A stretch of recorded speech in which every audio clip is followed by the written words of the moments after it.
I was doing a search yesterday on, just doing a Google search on peaceful inhabitant and see what would show up. And I found it's called General Orders number 19, and it was from Nashville, Tennessee back in 1862. And it says it's important orders from General Rosecrans, the relationship between soldiers and citizens, headquarters 14th Army Corps, Department of the Cumberland, Nashville, Tennessee. And there's a couple of things in here I thought was interesting.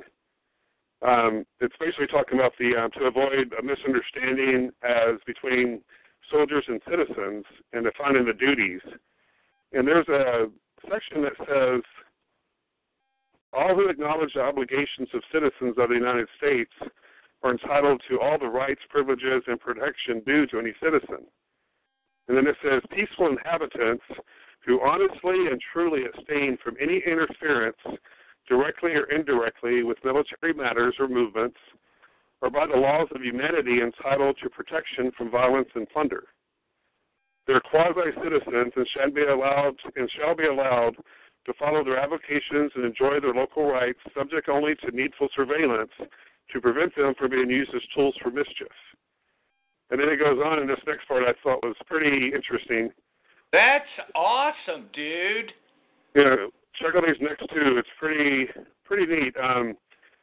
Says, those who are hostile to our government, repudiating its constitution and laws, have no rights under them. Their claims to such are absurd.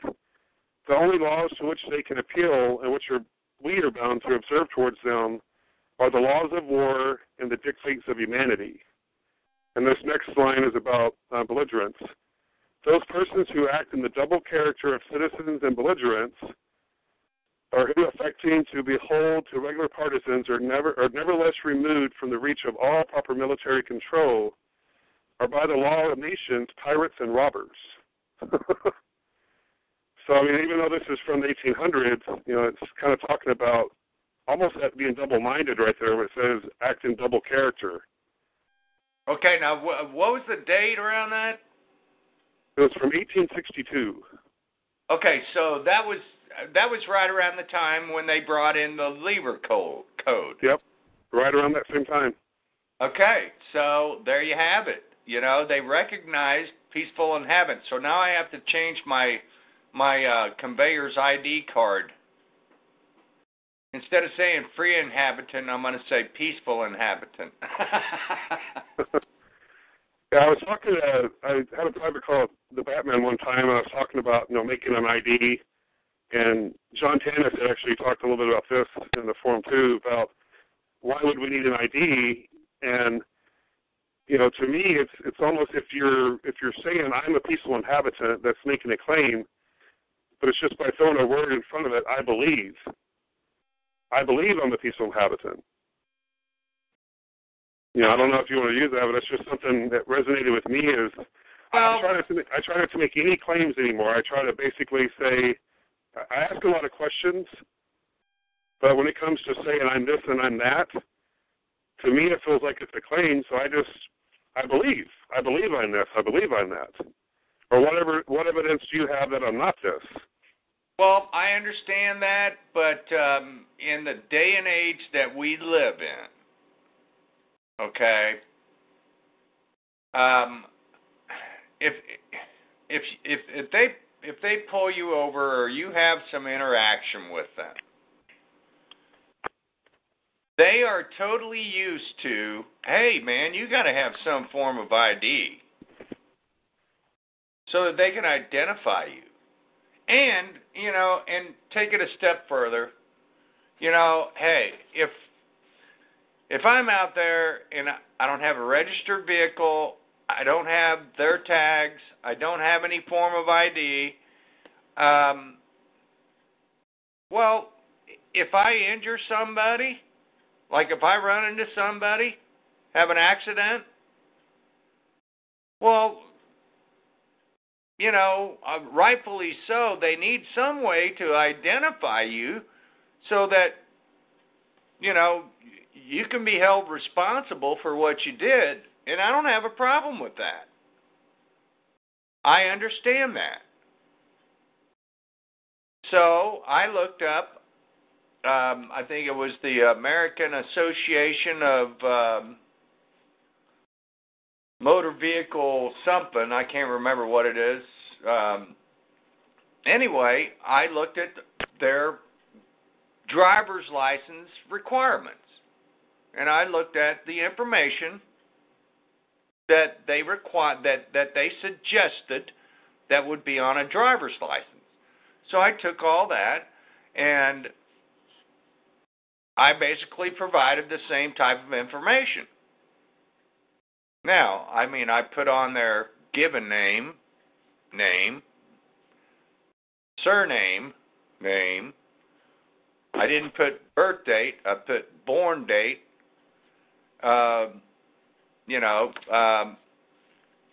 Nation, Missouri. No zip code. Non-resident without the United States. And then I looked at my old driver's license, and I looked at how many digits they had for the driver's license number, and I made up my own number with the same amount of digits in it. There's a guy in California, and I'm trying to find his information right now, that does a similar thing. He makes up his own. He made up his own ID. He went down and actually had it notarized and then apostilled with the Secretary of State. And supposedly he's been able to use that if he ever gets stopped. Well, he said he uses curious situation that I found myself in. I got a certified mail from Ogden, Utah. We know where that's coming from. Yep. Well, guess what? I can't go pick it up. You know, the way I feel about it, it's not to you anyway. It's just to the name. Well, I know, but you know why I can't pick it up? No because state-issued ID?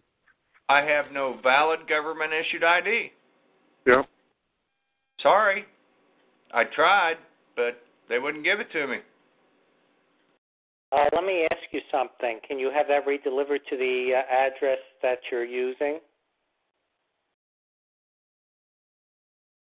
The only reason why is that subject was brought up. Actually, it was John Tennis that responded to that. When you do not respond, it goes into dishonor. I'm using my words. Because all they have to do is just send out to the last known address of the person.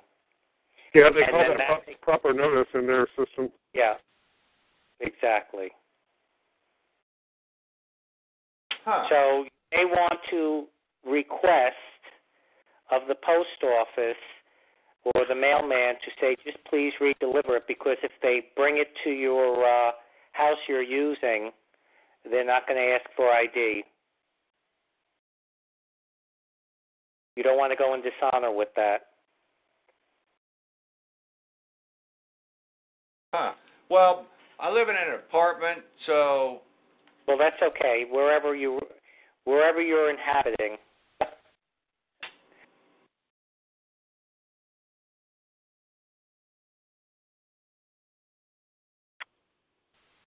Huh. Okay. Well... Just remember, they consider it proper notice. Whether you sign it or you don't, they don't care. It's last known address. And that's also true in Florida, like with a foreclosure or whatever. If you don't sign any paperwork, last known address, what they'll do is they may post it in the paper for 30 days, and guess what? That's it. That's all they have to do. So it's better not to go into dishonor with any of their paperwork. Yeah, with the paperwork that the dean received for the debt collector for the court over the case that I had this past fall, the last notice that they sent, or actually the first notice they sent, I did open it, and I just basically wrote refuse for cause, no contract, and sent it back. And then I called them immediately, and it was when I got this gentleman that said, well, if you're not the name, this doesn't concern you. So the next one they sent, I actually I didn't even open it because I'd already done it with the first and contacted them. The second one on the outside, I put return to sender, and then I put a little note in my own handwriting. I didn't print in red. I just wrote it in blue, just hand wrote it. Have already spoken with, and I actually put the person's name, or the man's name, spoke with so-and-so. He said this matter doesn't concern me. Please send to the proper, I think I put, please send to the proper agent. I was going to put liable party, but I didn't want to make a claim there. And this was now 3 weeks. They were calling the cell phone I use and sending letters quite frequently for a while. And those I was just sending back and ignoring the calls, and then decided just to deal with it in honor. And now this is almost 3 weeks, and I haven't heard anything else about it. But I do think because I did answer the first one and I called them, they're aware of my stance on it. And I don't know what's going to happen in the future. Who knows? But that's not IRS either. That's just traveling without a license case. And remember, when you sign the certified mail, it's by, and the John Doe, you can put authorized signature if you so desire, but it's by, then, All I'm doing now for signature, I put by, peaceful inhabitant, and I put thumbprint. I don't even put a name any longer. I don't own the name, so I don't even use it. You guys can call me Micha, though. How do you do the thumbprint on, say, the mailman comes, and I don't think they're going to accept that, but how would you do that? Actually, I have everything I send back. When I send it, if I just return to sender, I don't actually, put a signature or anything. And in this state, if you get a ticket, they actually don't have you sign it. They just give you the ticket. There's no signature on it. But anything that I'm actually sending as a correspondence, where I'm actually handwriting a letter, because I only handwrite letters and I don't type anything up. Okay. I just put by, peaceful inhabitant, and thumbprint. John Tannis had brought up a while back about he had actually made his footprints and then shrunk that down, and I actually was about to do that and order a stamp. You can get stamps with anything on them. So I did that with my footprints and was going to actually just start using the footprints.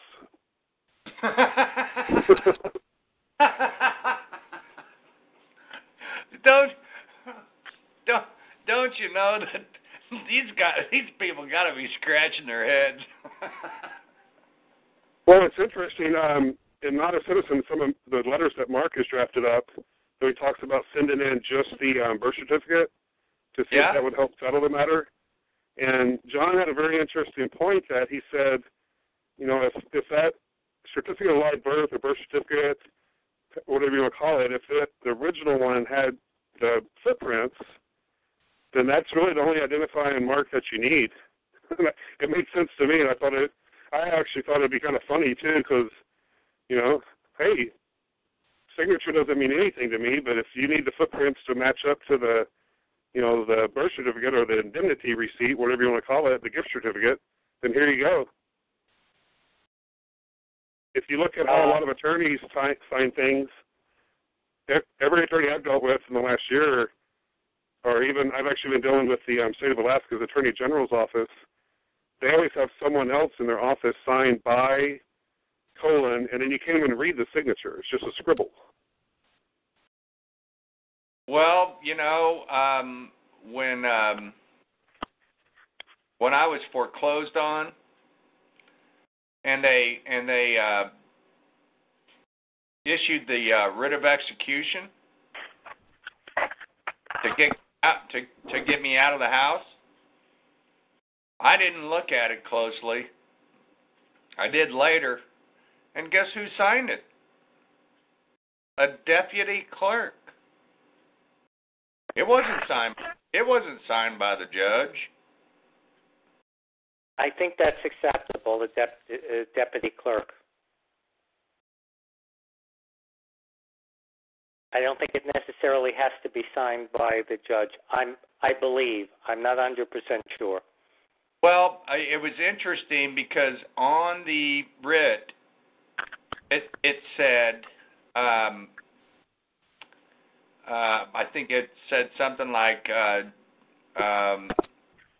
order by Judge so-and-so. Right. And they lined out Judge so-and-so and wrote in deputy clerk. Did they have the seal on it?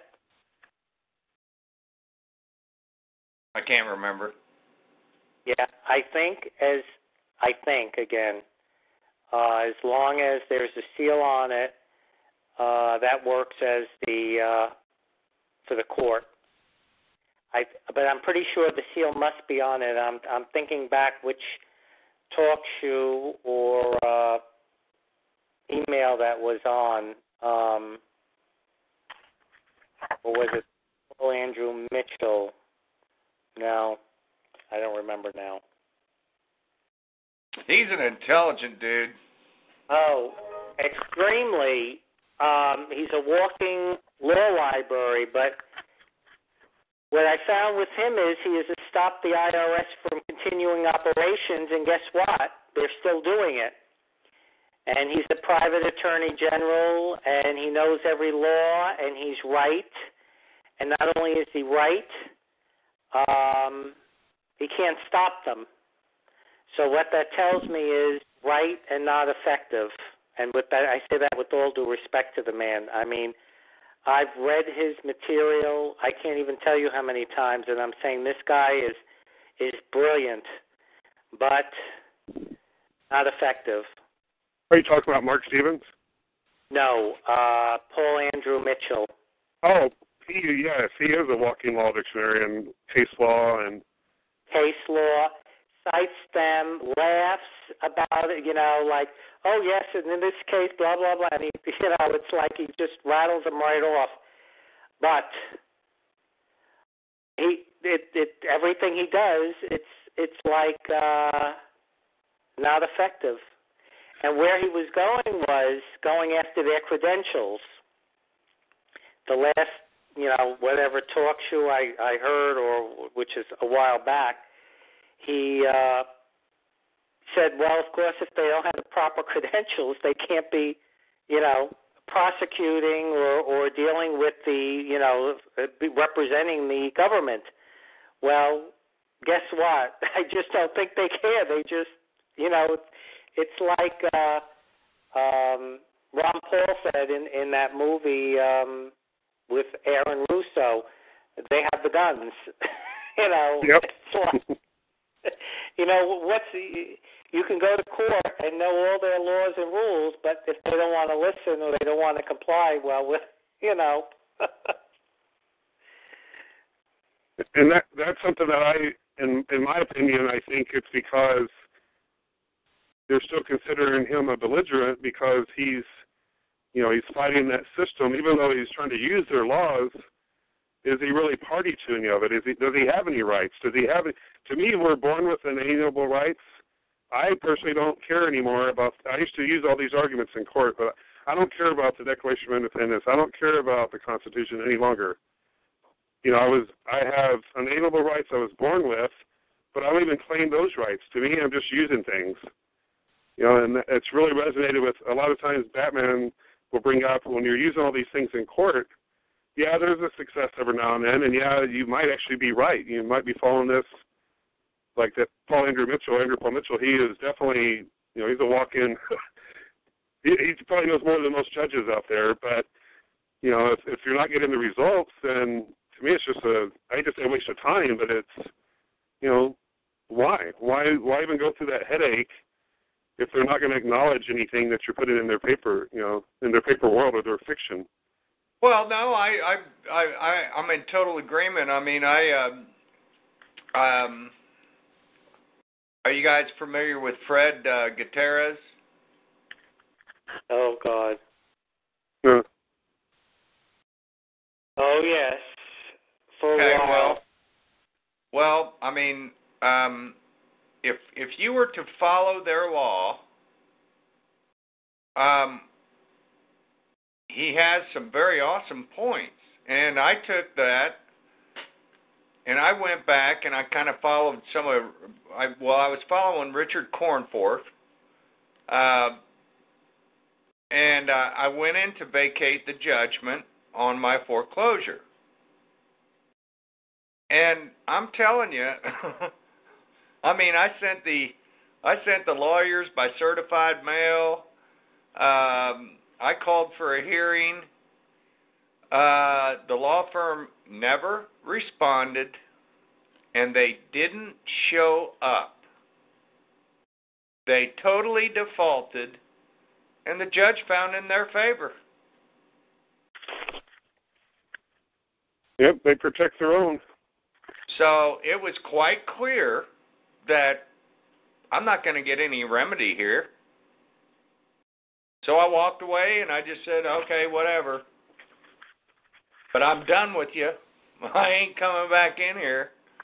Not on my own free will, because this is a sham. Yeah, and this is where Batman would always chime in. Well, quit making the claims. You're just using the house. I made a mistake. I thought it was mine. It's not. I'm just using it. Things might have been differently, or going differently. You never know. Oh, it could have been. But, I mean, I was just looking for some restitution so I could get myself another place. Instead of living in this hole that I'm living in.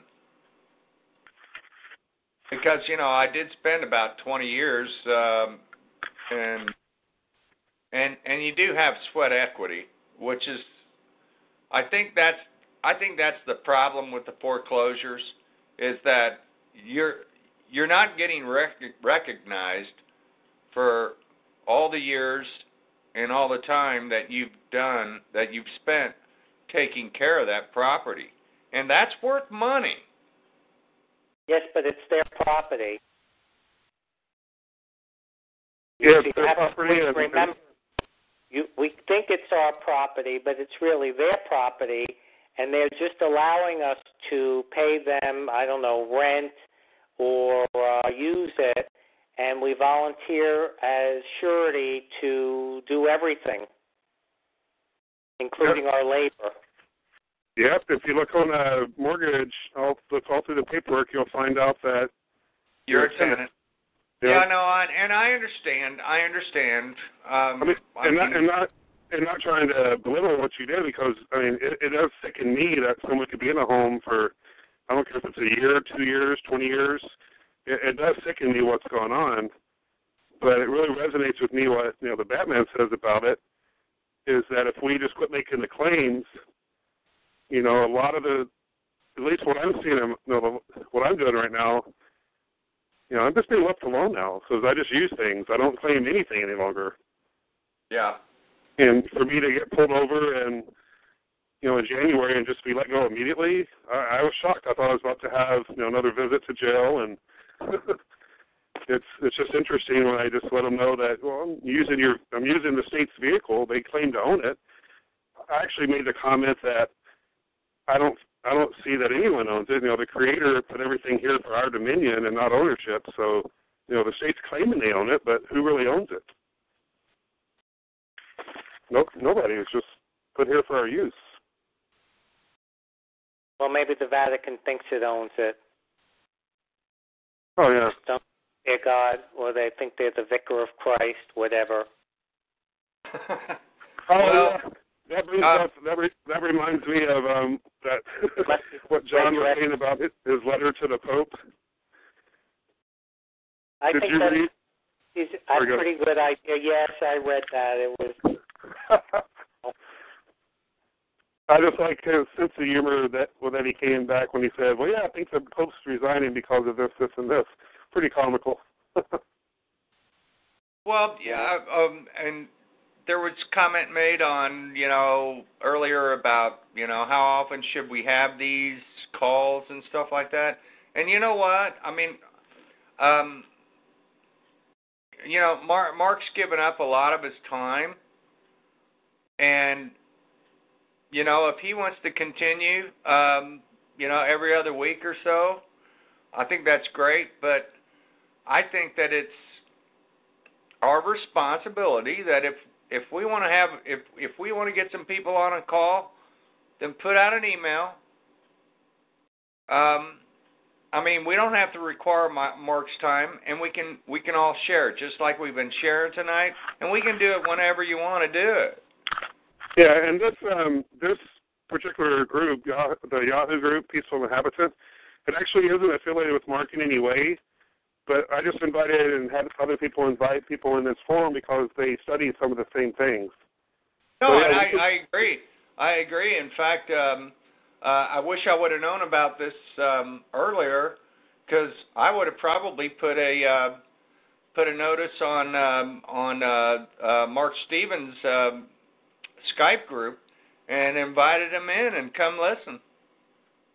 Yeah, that would be an interesting one, because a lot of the guys there are really at war. So I think, but here's how I look at it. These calls are, especially in this group, it's for whoever wants to participate. Anything that comes up, I think the dialogue is interesting, and I think that, there are going to be people with their opinions and people that, might want to argue, but that's how we learn, So I'm up for whoever wants to, and I'll go ahead and let's just, shoot for next Monday night. Let's do it, if the time's okay for you guys. I don't get off usually from doing the work I do until around 5:30 on Mondays, but we could do this every Monday at 5:30 if you guys want to do it. Well, I can tell you this much. If you wanted to put a day on it, I would tell you that Monday would be the day.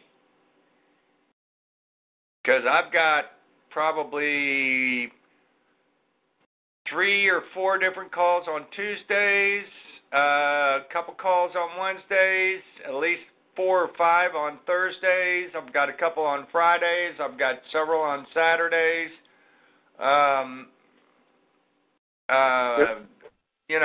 It's just that's just where it is. So if you wanted to do it, I would expect Monday would probably be your best choice. Yeah, and Tony, you said the same thing, right? You feel the same way? Hey, Monday's probably a good, And how do you guys and gals in the chat room feel? Mondays work for everyone? Just type something in the chat if that's good. And I think that, this being just the first call, it's been all over the place, but I think that's really what I wanted. I just wanted to kind of hear what people had to say and kind of shoot some dialogue out there, share some stories. I would like to every now and then have a call, if you guys are into this, have a call where we actually have a topic and we discuss that topic and stay on point. Because I think that something I'm seeing, cool. Yeah, one thing I'm seeing in a lot of the calls, I don't know how you guys feel about this, but a lot of the forums and talk show calls and different things out there, they start off on a topic, and just when it's starting to get good and people are putting, good information out, something comes up and they go off point, and then I'm like, I was just getting some good information, and then it just goes away. And then people start, just talking all this other stuff, and, then you start gleaning information there, then it goes away, and they go into something else. So I think every now and then it might be nice just to pick a topic and, like mortgages or traveling, or just stick with that for the whole call and just see what comes of it. Hey, Micah, you know what? It's your call, and you know what? You can be polite about it, but you just say, hey, this is what we're going to do. This is going to be the topic. If you get off topic, I'm probably going to tell you this is for another time.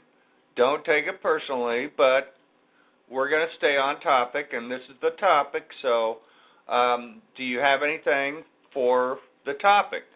And if you don't, then, I'm going to let you go. Yeah, I'm not going to be that worried about it, but I definitely, if we want to do some open calls and then do some topic calls, I don't have a problem with, staying on point and being a little more, adamant about it. There's a radio host on Republic Broadcasting Network, Deanna Spingola. Yeah. And she is very adamant about that. And she tries to be polite, but if somebody goes off topic, if a caller goes off topic, she will say, well, wait a minute. What does this have to do with the topic of our conversation today? And if they don't come up with anything, she'll say, well, I'm sorry, but I'm going to let you go because we're trying to stay on the topic today. And she just closes them out. And, people got to understand that. And if they don't, if they're hard-headed and whatever, then what? You can't help everybody. Yeah. So, if you call a call and say, all we're going to talk about is traffic experiences tonight, bring your traffic experiences in, and somebody calls in and starts wanting to talk about IRS, say, no, that's not the topic. Do you have something for the forum regarding traffic? If not, I'm going to have to let you go so that we can get to another caller that wants to talk about traffic, because that's the topic. Yeah, I agree. Definitely to stay on point, I think that is a good way to go.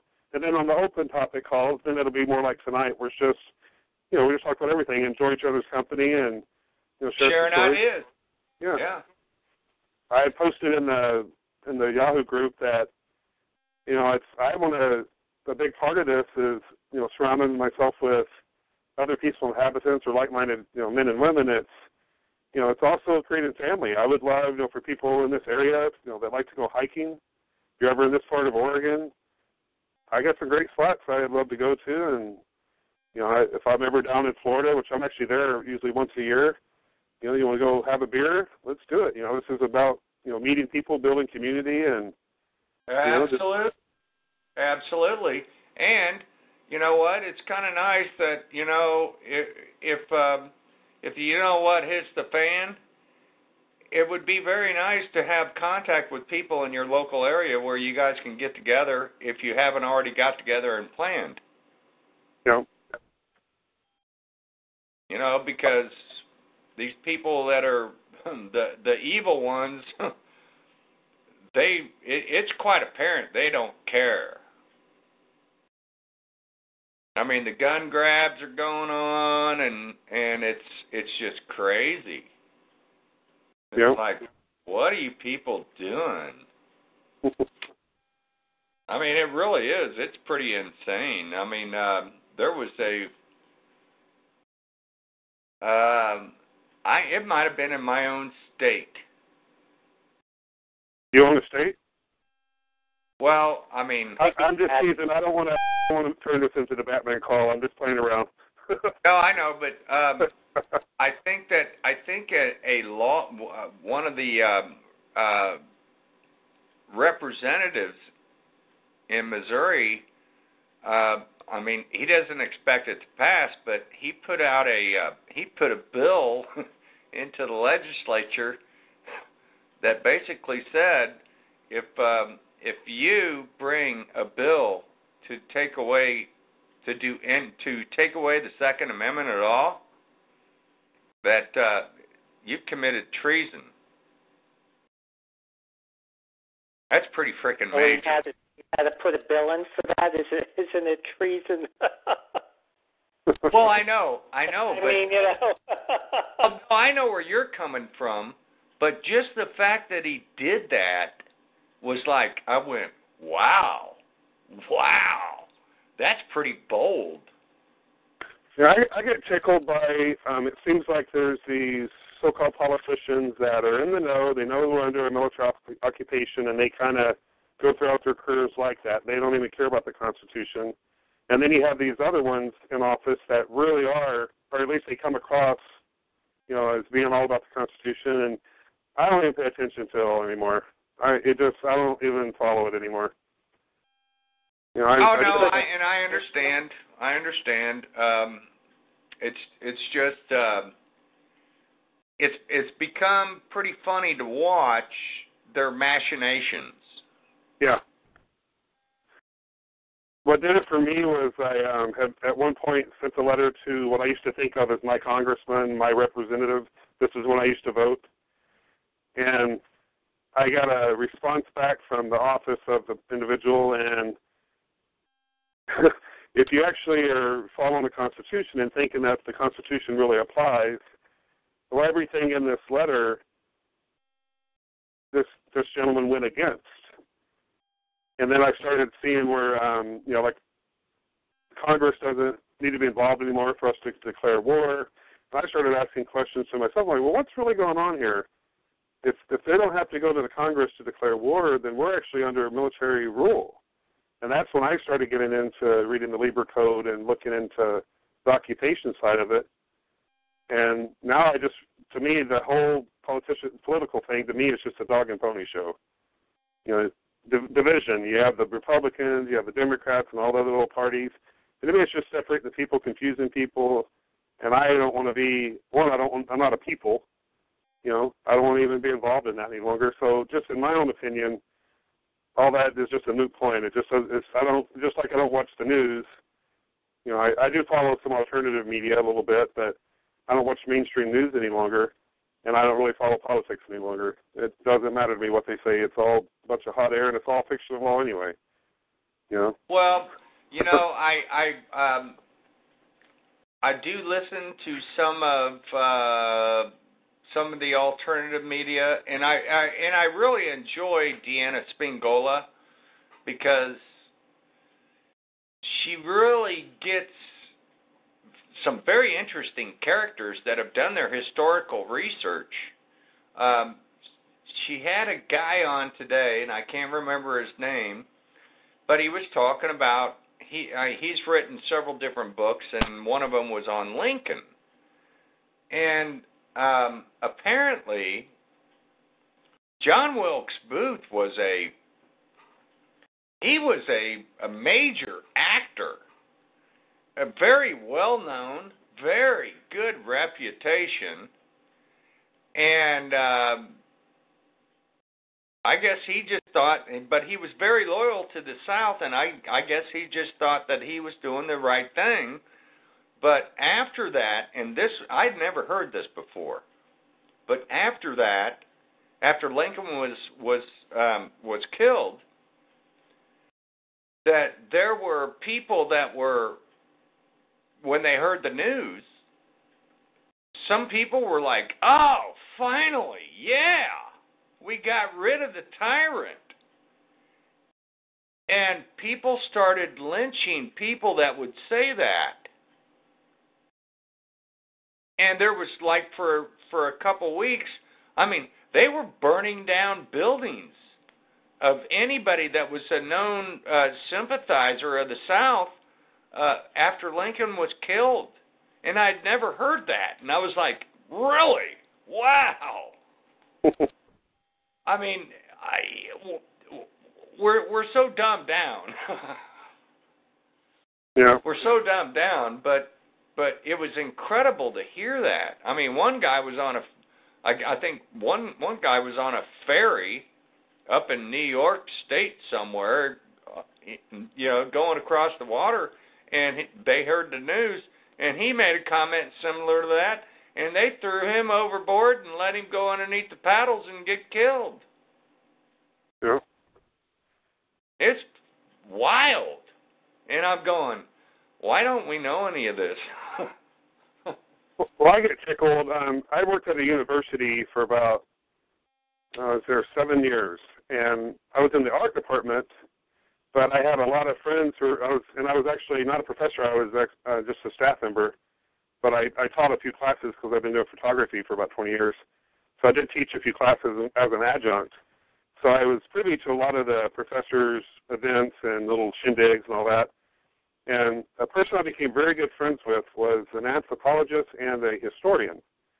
And we had some really interesting talks about, this guy was homeschooled.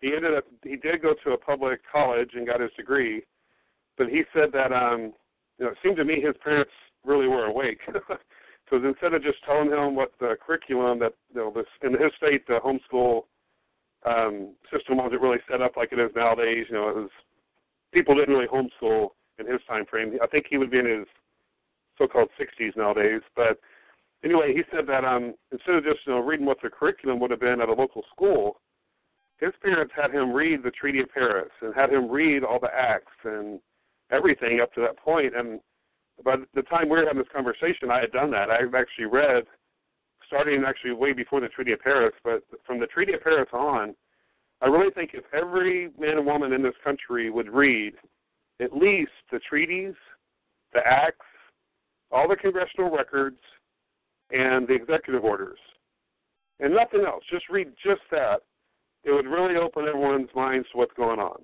you know.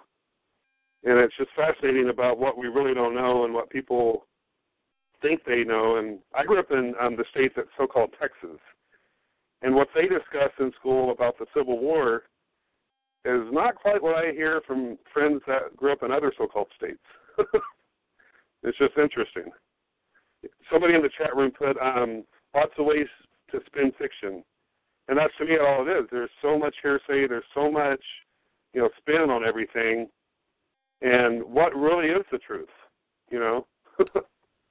Well, back in, I think it was 2007, I was a big supporter of Ron Paul.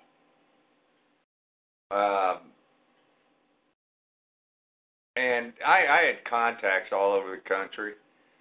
And this one guy from up north in Missouri,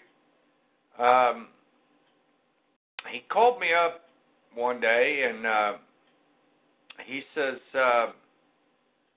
hey, I'm going to be in your town this weekend. He says, we're having a, what was it called? A Jackson,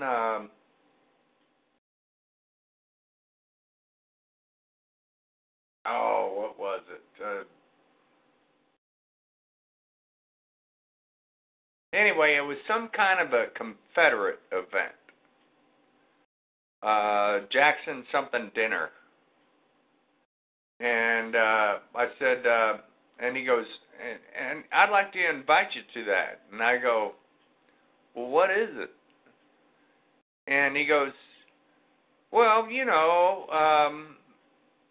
Andrew Jackson and so-and-so, and I'm thinking, and I go, so this is like a Confederate event. And he goes, yeah, and I'm thinking, oh boy, I got a rebel on my hands.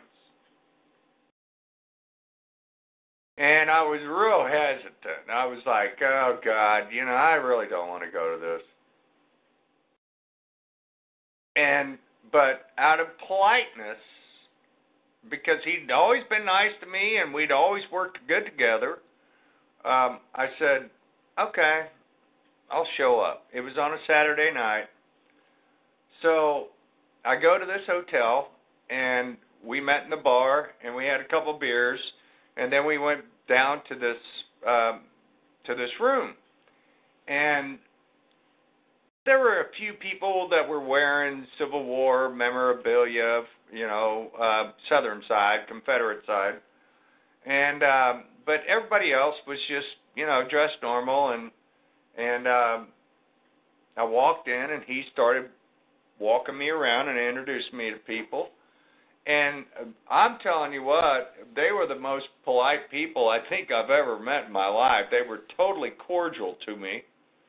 And they would ask me, they would go, well, did you have somebody that served on the Confederate side? And I'm like, well, I don't know, but I imagine so because I had family out of South Carolina. So, but anyway, so we get through the niceties and we all sit down and they start serving dinner, and the, I guess, temporary president of the Confederacy gets up and he starts giving us speech. And he starts talking about some of the history of the Confederacy and about Robert E. Lee and how he was related to the Washingtons and all this stuff. And I'm sitting there and I'm going, I ain't ever heard any of this before.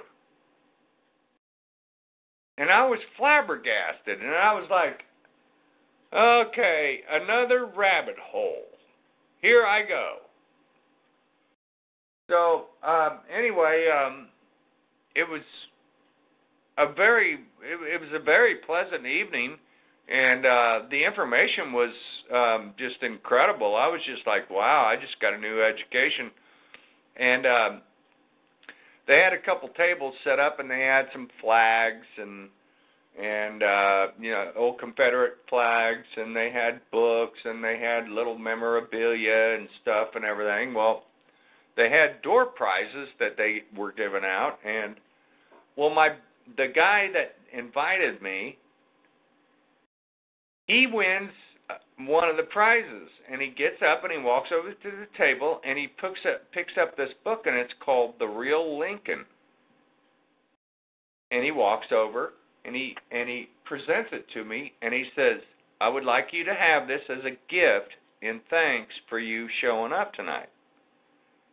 And I'm like, wow, okay, thank you. And I went home and I started reading that book, and I was like, damn, I got lied to again, man. But it was just, everywhere we turn, we find out that we've been lied to. And it's really, it can be difficult. I'm past that anymore. Anymore it's just like, oh, yeah, well, I don't doubt that. Yeah. But on a good note, I've been divorced for 12, 13 years, and I live close to my kids, but they're basically grown, so they're busy with their lives, and I don't see them much. I don't hear from them much. My daughter called me last weekend. We talked for 3 hours. I couldn't believe it. And she's in college. Excuse me, I got to say goodnight. My phone, I think, is about to die. So, well, Tony, hey, nice to meet you. I hope to talk with you more. You take care, guys. Good night. Hey, yeah, Tony, thank you, and let's keep in touch through the group. I also sent you the cell phone number that I used today. Okay.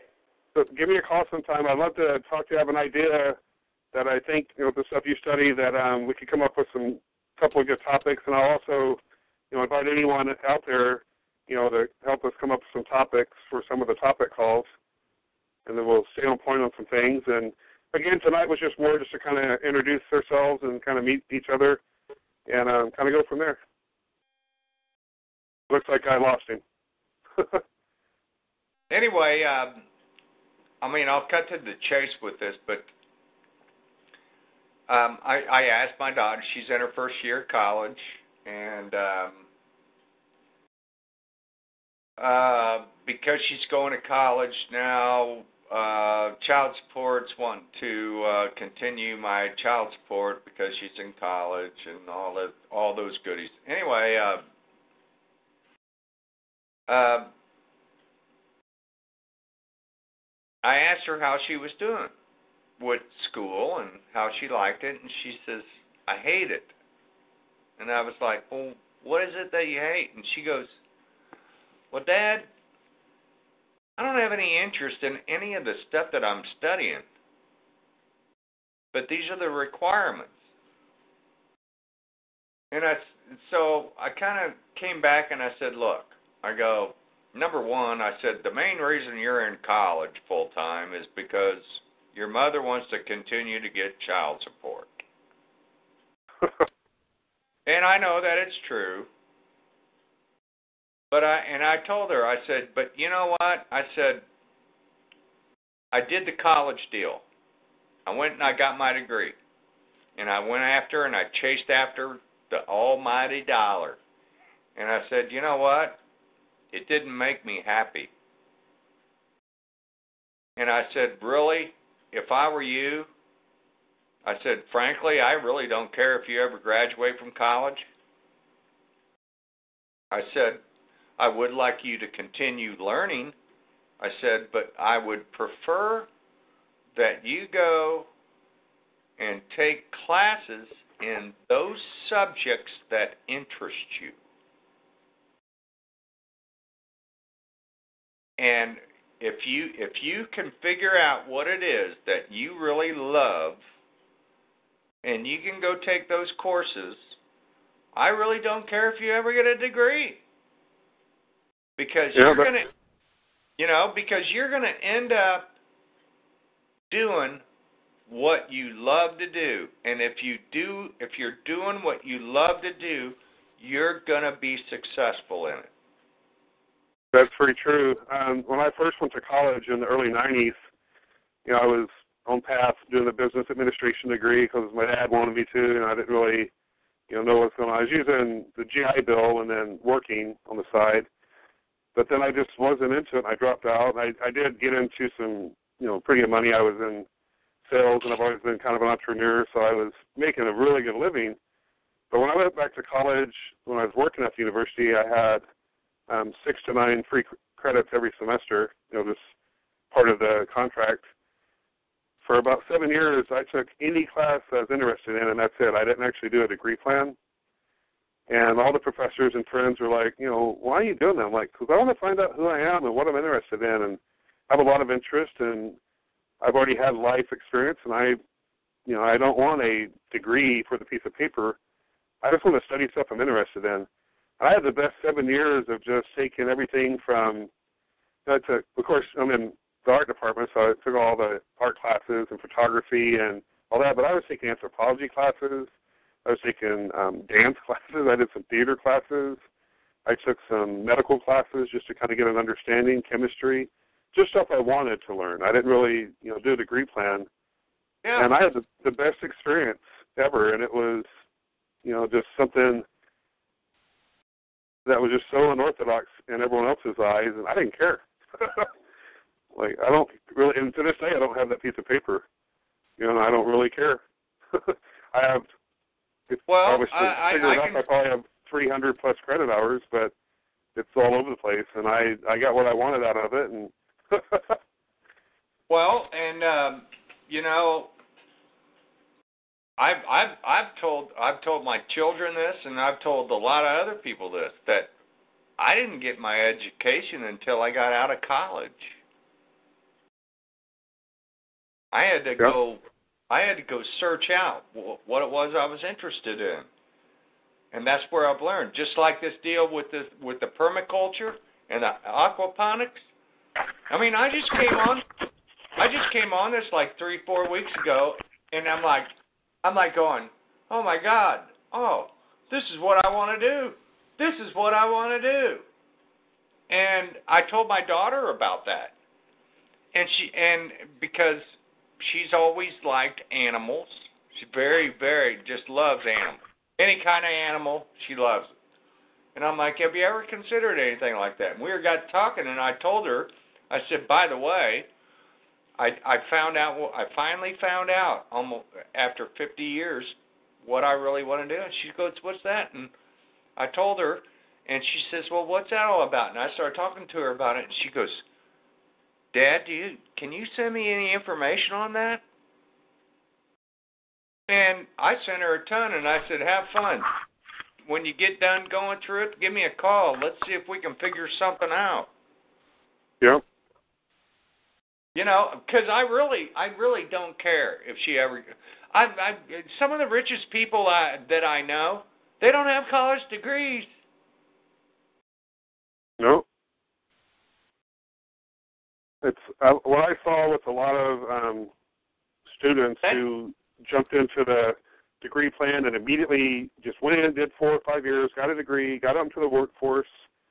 I've stayed in touch with a lot of these people, through Facebook and, emails and things. And so many of them have left those chosen fields and are doing other things because they weren't happy. Yep. Hey, since you can't see the chat room, there's an interesting little thread right now that they're talking about well, it's kind of all over the place. It's really interesting. Right now they're talking about why do we have no records of the so-called 1,000 or so years of the Dark Ages, yet we keep finding older and older texts? And why is the Roman Colosseum still standing after 2,000 years, yet our concrete and bridges from the New Deal days are crumbling? You know, and is it logical, or have we perhaps been lied to about their age? I have a friend on that. This is kind of on the note of dating. I have a good friend that works for the Smithsonian Institute, and she says that she doesn't rely anything at all on the carbon testing on it. She thinks that a lot of the structures, especially the megalithic structures and all that, are much older. She doesn't think that we actually have the technology to really date anything. So when she's studying, she does a lot of dig sites, mostly right now up in Alaska, but she's actually traveled all over the world, and she said that anytime that, you know, her peers or whatever would say, you know, yeah, well, this is so-and-so old, she takes it with a grain of salt. Well, so I know this call and chats are all over the place, but this is all fascinating to me, you know. Well, I tell you what, you want to really get enlightened. I mean, it might be hard for a lot of people, but there's an Australian. He comes from an Italian background, but he's Australian, and his name is Santos Bonacci. Yeah, the trust guy. The trust guy. Well, he's really studies all the trusts and everything from the Vatican on, and well, he has his knowledge of history is absolutely just. I mean, some of the stuff that he has come up with, and you know, for people that believe in a specific religion, they're going to have trouble with it, but he will show you time and time again how the same stories come up. Yeah. And I don't see it, and he doesn't present it in a bad way. He just says, "Here's the knowledge," and I believe this.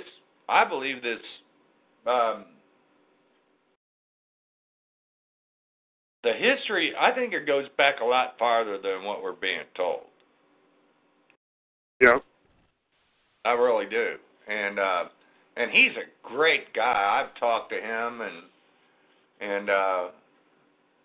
you know, I mean, if you're kind of into that type of thing, I would recommend going to Blog Talk Radio, Critical Mass. I'd go to Cosmic Blueprints. I would go to Syncretism. I think that's Santos's. Yeah. I've looked around a lot of those sites and listened in on a lot of calls, and there's just like this. If you can see the chat board right now, and guys, thank you guys all for all the stuff you guys are talking about. It's actually really fascinating, but it's interesting that you know, there's so many different ideologies or philosophies out there, and there are some very well-studied people. But you know, I have become more of the mindset now. It's like it's all hearsay, you know, and I'm fascinated by a lot of it, but there's just so much hearsay out there. You know, what is the truth? You know, and so I definitely do still lurk around and listen in and read.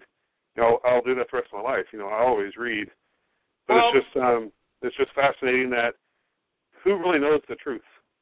Well, and Micha, I can tell you, Santos and some of those some of the people that he's congregating around, what we're doing right now with Not a Citizen is exactly in line with what they're doing. Might be a different method, but that's exactly the mindset that they're going to too. They're like, yeah, exactly. And I believe that what it is that we have to create our own free will. What is it that we're willing to follow? And whatever the crap that they've thrown out to us all of our lives, we can just say, hey, well, that might be your opinion, but it's not mine, and I ain't following it. Yep. Sorry. I don't mean any offense to you, but I've got my own free will. I'm a spark of the Creator. Yep, that God spark. And, you know, sorry, but I'm not a U.S. citizen. Don't want to be. Oh, that came up in court, and I had actually said on the side of the road to the sergeant that I didn't believe I was a U.S. citizen. He said, "What are you then?" And at the time, I wasn't, thinking about peaceful inhabitant. I just said, "I'm just a creation of the Creator, and just a man living on the land, and that's all. Nothing more. I don't own anything. I just get to use some things. I don't." What kind of a response did you get? Well, he said interesting, and this is when the younger officer was still standing there, or deputy was still standing there. And after he kind of had him go over and talk to this other officer, we got into just a real short discussion about different things. And that's when he brought up the "Are you a sovereign citizen?" And I was at first I played dumb, and I was like, "No, I think they're silly. I understand why a lot of them are angry, but I just think it's an oxymoron, and I just I don't identify with a lot of the ideologies. I think they're always at war, and I'm a pretty peaceful guy, and so I kind of was being a peaceful inhabitant and not even realizing it. But it's just my the nature that I've always had. I've always been a real just kind of laid back peaceful guy in everything I do." That's good stuff. That being said, I was still at war though with a lot of the processes I was doing and some of the stuff I did after that arrest. I was still, some of the paperwork I put in was pretty belligerent. And as soon as I found not a citizen and just decided to quit going to court, and then really started looking into the back calls and, following the not a citizen calls and doing a lot of my own research, things have just gotten easy. It's just life is just so much more enjoyable now. I don't have the fear I used to have. I actually used to fear law enforcement, even though I have a lot of friends in law enforcement. Because of the job I do at the shelter, we have a contract with the county. So I deal with, sheriff deputies every day, and actually I know the district attorney pretty well, and so I put a lot of stress on on the people that work at the shelter because they knew what I was doing, and it was causing a lot of problems. And now there's just no issues. Now, it's just everyone's cordial to each other. I actually know one of the circuit court judges pretty well now for some events that we've done through the shelter recently because the lady has pets, and it's pretty funny now we get into these conversations, and they don't even bring up the time I was in court because I've forgiven myself, I've forgiven them, and I've gone to peace, and now there's just no issues anymore. And it's just pretty funny. Not funny, it's sad that, it's just nice that you've come to peace with them, and they're okay with it. Yeah. I haven't got a kick out of. I actually sent them all Christmas cards and an apology letter. And one of my friends said, "Well, apology, you just, I can't believe you would do that with all the stuff you're doing." I'm like, "Well, that was the old me. I was at war, and now I'm at peace." I said, "Well, now in my life, if I'm arguing with a friend, and once the argument's over, I want to, let them know, hey, I'm sorry, that was just, we got a little heated there, and, your opinion differs than, from mine. And I called you some names I shouldn't have called you, and I'm sorry." And that's pretty much what my letter said, just a little more, professional in addressing the situation, staying on point. Yeah. But I ran into the district attorney recently actually at an event, and he was just chatty and friendly, and just I couldn't even believe how friendly he was to me. He talked to me for half an hour, and I'm sitting there like, wow, I guess that Christmas card really meant something. But then again, how many judges and district attorneys have ever received a Christmas card and an apology letter from someone that at one point they had really pissed off? Because at first I was pretty angry. I was going in there, even though my demeanor was nice, the things I was following weren't. Well, I know, and I've done the same thing, and You know, I just think that we're on the right path. I think that we're on the right path, and that if enough of us get on this path and we just say, hey, look, we don't want any trouble. Just leave us alone. You know, come join us. You know, come join us, you know, because we're looking for a better way of life, and the one that we're leading right now, it's not working. Yeah. I mean, there's too many people suffering. And I don't want to see my brother suffer, and I don't want to suffer anymore. And I think that if we go to that realm, I mean, what are they going to do? I mean, you got to know that they're going to go home after they read your letter, and they're going to go, why am I bothering this guy? He's a nice guy. And that was something that the Batman and I had to talk about this, about how I would say from August until December of this past year, you know, the 3 circuit court judges, the DA, the assistant, especially the assistant DA, we actually had words outside the court one day, and it was very unprofessional on both of our parts. And it should never have happened off the record outside the courthouse. I don't know how I got dragged into it, but, you know, it's the personality this particular individual has is pretty strong, and he's a hothead.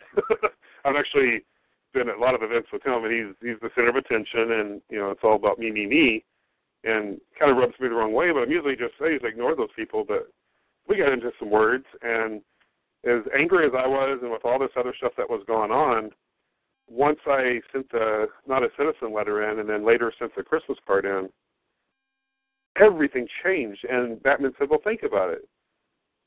You know, you might have went in and not claimed the name and kind of stumped them, but you were being a belligerent. And then when you realized that you're being belligerent and it wasn't your nature, because that was the main thing, I didn't feel good about what I was doing, because I'm like, I don't talk to people like that. Why would I even write that? And once I apologized and said, you know, there's been a mistake, and if I've offended you, would you please forgive me? And then, you know, I said, I just have a belief system that maybe is different than a lot of people out there in society, but I am a peaceful person. You have nothing to fear, because one of the comments the DA had made was, well, if you're involved with those so-called citizens, you know, we could all be in danger. And I was like, well, I didn't think to say what evidence you have that I'm involved with them. I flat out just said, I want nothing to do with the sovereign citizen community. I don't really subscribe to that thought, that process or whatever they believe in. I just really want to be a peaceful guy, but I still don't believe that I have to have a driver's license. I don't believe that I am part of your jurisprudence or judicial society and all that. And I really think that I made a point that it's just amazing that as angry as I was and as much as I was at war, especially with these letters and threats to sue and all this and that, once I stopped that, asked for forgiveness, I received it. And now they're just cordial to me and just nice as can be. And it's just really neat. But I think that is that whole ideology that you reap what you sow. You know, if you do unto others and treat people like you want to be treated, it really does seem like it's reciprocated. At least in the experience I'm having right now. Well, I mean, what's your alternative? Here's what I told the judge. On the side of the bench, I told the judge when he said, how are we going to deal with you? I said, well, I've gone too far now to turn back. You know, I know who I am. I know who I'm not. And I don't want to make any claims, but I really believe that I'm honestly not part of your system. I'm not a government employee. I said I was in the Navy at one time, and for a lot of years I didn't know I wasn't a citizen. But now I really believe I'm not a citizen. I'm just a guy that, you know, was created by the Creator. He's given me dominion to use things. And the funny thing is, this is just as I was getting into the Batman calls and hearing I'm not a citizen, but I'd already kind of come to that truth on my own because of just research, and then more than anything, just my gut. You know, that little voice within was telling me, you know, just be yourself. You know, just tell them who you are. Don't sugarcoat it. And I just said, I just think I'm a guy that was, you know, created by the Creator, whatever you want to call that, if you want to call it God or nature, whatever the Creator is, I'm just a creation of the Creator. I just want to live my life in peace and use things that I am interested in, and, you know, not cause any controversy. And I didn't say it, as eloquently as that actually, but some of that, has just come with stuff I've been listening to and researching since then. But I said something to that effect, and he just shook his head and said, "I see." And then, for me, what really told me everything was when they issued a bench warrant for the name, and also had a $15,000 fine for the name, and it just went away. Totally went away, except for they tried to get me to pay. They tried to get someone to pay $1,300 for the name, and that's the one that I'm currently just, pushing back to the debt collector. Well, a few months back, I've had some issues with the state Department of Revenue, and I did some things I probably shouldn't have done, but I did them anyway, trying to get them off my back because they were wanting to take away my license to do business, and I was like, well, what the hell am I going to do now? And so I took what the actions that I thought I needed to do. And then eventually, out of the blue, all of a sudden I get a letter from the prosecutor saying, we've been notified that you owe blah, blah, blah to the Department of Revenue, and you've got X amount of days to respond, or we're going to file suit against you and everything. And I wrote him a letter back, and this was long before I came on to Not a Citizen. And I just wrote him a polite letter back, and I said, I'm sorry, but I don't know of any monies owed to the Department of Revenue.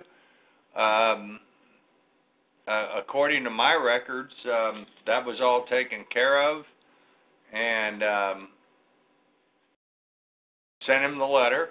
And I got another letter back and said, well, no, they're saying that blah, blah, blah, blah, and I wrote him a letter back, and I just said, well, according to my records, this isn't correct, but I will contact the Department of Revenue, and I'll get this all squared away.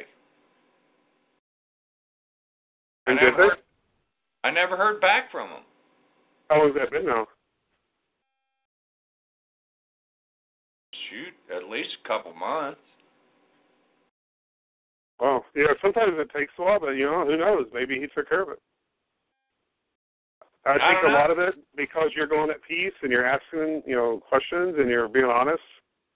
I really, just in the little bit of experience I've had with this, and then just knowing a couple of people doing something very similar, it really does seem that the people that aren't being belligerent are getting remedies when the people that are actually probably more knowledgeable, have been doing this for 30 years, are not getting any remedy because they're still at war.